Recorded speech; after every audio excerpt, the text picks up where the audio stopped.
नहमदुहु व नसल्ली व नसल्लिमु अला रसूलिहिल करीम अम्मा बाद फ़अऊज़ु बिल्लाहि मिनश शैतानिर रजीम बिस्मिल्लाहिर रहमानिर रहीम। आज हम पहले आपको सूरत बकरा की हवाले से थोड़ी बात करेंगे, यानी इसका तारफ़ थोड़ा सा पेश करेंगे। सूरह बकरा कुरान करीम की सबसे बड़ी अहम सूरत है।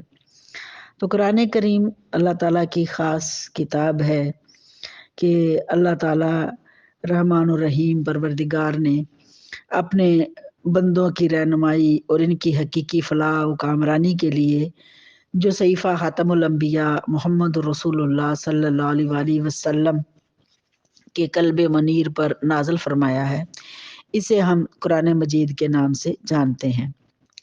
कहने को तो ये एक किताब है और किताबें अनगिनत हुआ करती हैं, बड़ी बड़ी ज़हीम किताबें हैं, बड़ी दिल अवेज़ हैं, लेकिन इस किताब की शान ही निराली है। ये सहीफ़ा एक वक्त में किताब भी है, इल्म मार्फत का आफ्ताबे जहाँ ताब भी है, जिसमें ज़िंदगी की हरारत और हदायत का नूर दोनों यकजा हैं। इसका हुस्न जमाल कल्ब व निगाह को यकसा मुतासर करता है। इसकी तजल्लियात से दुनिया उक़बा दोनों जगमगा रहे हैं।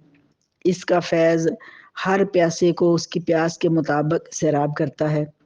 इसका पैगाम अगर अक्ल व खिर्द को लज्जत व जुस्तजू बख्शता है तो कल्ब व रूह को भी शौक़ फरावां से मालामाल करता है।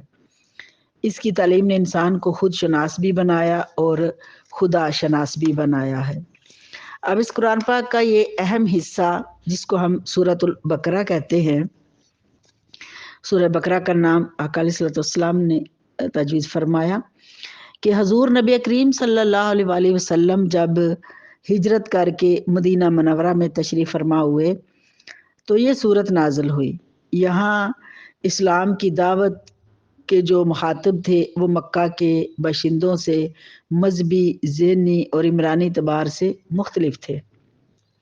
ख़ुद इस्लाम की दावत जिस मरला में दाखिल हो रही थी, इसकी ज़रूरियात और तकाज़े भी बिल्कुल नए थे।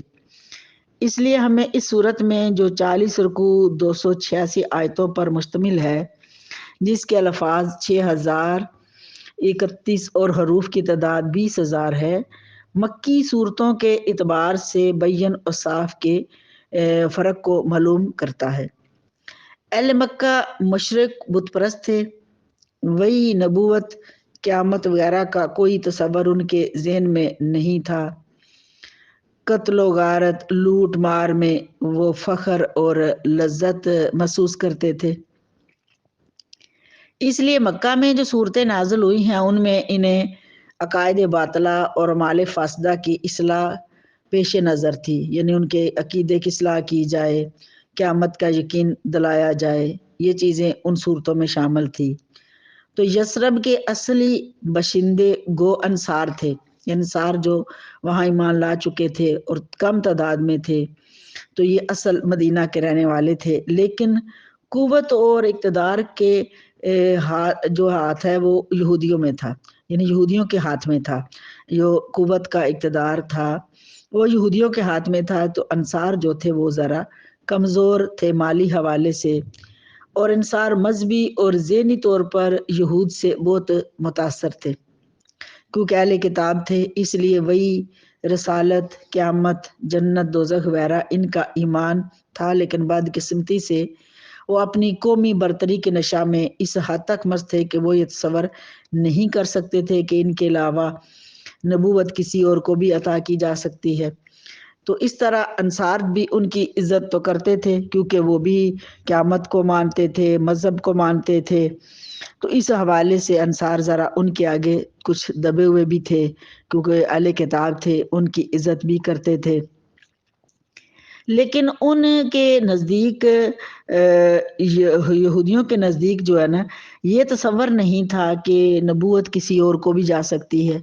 वो समझते थे कि नबूवत सिर्फ हमें मिली है, हम ही आखिरी नबूवत जो है वो भी हमारे अंदर ही आएगी, हम नबियों की औलाद हैं। तो इसलिए वो इस घुमंड में भी रहने लगे थे। ان کی پستی کی یہ حالت تھی کہ معمولی سی دنیاوی فائدے کے لیے تورات کے واضح آیتوں کا انکار کر دیتے، بلکہ ان میں رد و بدل کر دیتے تو ذرا جھجک محسوس نہ کرتے کہ ہم نے اللہ کے کلام کو بدل ڈالا ہے۔ تو تجارت کی منڈیوں پر ان کا قبضہ تھا یہودیوں کا۔ یثرب کے زرخیز زمینیں اور شاداب باغات ان کی ملکیت میں آ چکے تھے۔ علم و دانش میں انصار کو ان سے کوئی نسبت ہی نہ تھی، آئینی طور پر نہ صحیح لیکن عملی طور پر حکومت یہود کی تھی، یعنی یہودیوں ہی کی حکومت تھی ان کے پاس، وہ کیونکہ اہل کتاب تھے، علم بھی تھا اور دوزخ جنت یہ سب چیزیں اوپر ایمان بھی تھا، تو اس لیے انصار جو ہے وہ ذرا کمزور بھی تھے اور اتنا نہیں جانتے تھے۔ تو یہ حالات تھے جب رحمت دو عالم صلی اللہ علیہ وسلم نے مدینہ منورہ میں قدم رنجا فرمایا اور یہود و انصار کو اسلام کی دعوت دی۔ یہود تو اس وقت علم لا گئے، انہیں اپنی عظمت و جلال کے محلات جو ہیں وہ گراتے ہوئے دکھائی دینے لگے کہ اب تو ہماری شان ختم ہو جائے گی، ہمارے تو اچھلے شملے نیچے ہو جائیں گے۔ کہاں ان کی خود بینی، خود پرستی،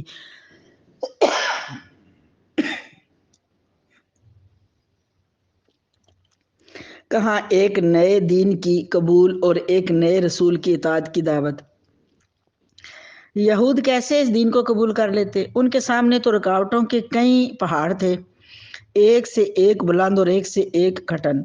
اب قرآن کا کام یہ تھا کہ ان رکاوٹوں کو دور کرے اور ان فلک بوس چوٹیوں کو پابند خاک۔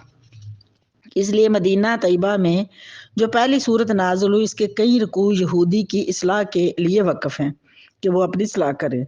دوسری نئی صورت حال جس سے مدینہ میں اسلام کو واسطہ پڑا وہ یہ تھی کہ انصار کی اکثریت اسلام قبول کر لینے کے بعد اور مکہ سے مسلمانوں کی ہجرت کے بعد اسلام متفرق اور منتشر افراد کا مذہب نہیں رہا تھا، بلکہ ایک جماعت